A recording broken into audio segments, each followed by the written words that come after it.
what things would you recommend that someone do if they wanted to become a great investor?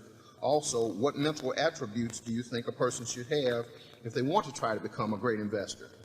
I don't know to what extent an ability to detach yourself from the crowd, for example. I don't know to what extent that's innate or to what extent that's learned, but that's a quality you need. I would agree totally with you that a great IQ is not needed. I mean, you do not have to be terrifically smart to do well as an investor at all. I would say you're 100% right that I learned from Graham first in a very, very big way, and I learned something additionally from Phil Fisher, and I learned a lot from Charlie. The proof is in my record, actually. From 11 to 19, I was reading Garfield Drew and Edwards and McGee and all kinds of, I mean, I read every book, Gerald M. Loeb. I mean, I read every book there was on investments, and I didn't do well at all. And I had no real investment philosophy. I had a lot of things I tried. I was having a lot of fun. I wasn't making any money. And I read Ben's book in 1949 or 49 when I was at the University of Nebraska, and that actually just changed my whole view of investing. And really, it basically told me to think about a stock as a part of a business. Now, that seems so obvious. You can say, why should you regard that as the Rosetta Stone? But it is a Rosetta Stone in a sense.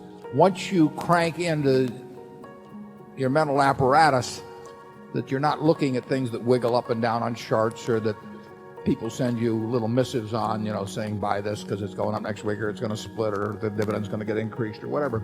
But instead you're buying a business. There's no reason why you need a high IQ to do that.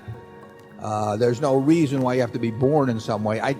I do think there's certain matters of temperament. They may be learned, they may be intensified by experiences. That's enormously important. I mean, you have to be realistic. You have to just define your circle of competence accurately. You have to know what you don't know and not get enticed by it. You have to have an interest in money, I think, or you won't be good at investing. But I think if you're very greedy, it'll be a disaster, because that will overcome rationality. I think the same books I read and really molded how I thought about businesses and investing, I think that they're just as valid now. I mean, I haven't seen anything in the last 25 years, and I glanced through most of the books anyway. I've seen nothing to improve on Graham and Fisher in terms of the basic approach of going about investing, which is to think about stocks as businesses and then think about what makes a good business.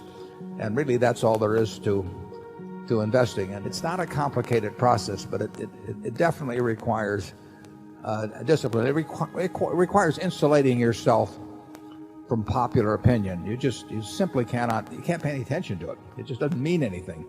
So the idea of listening to lots of people tell you things and all that, it's just a waste of time. And you'd be better off just sitting and thinking a little bit. I would read the Graham and the Phil Fisher books and then read lots of annual reports, think about businesses, and try and think about which businesses you understand and which you don't understand. And you don't have to understand them all. Just forget about the ones that you don't understand.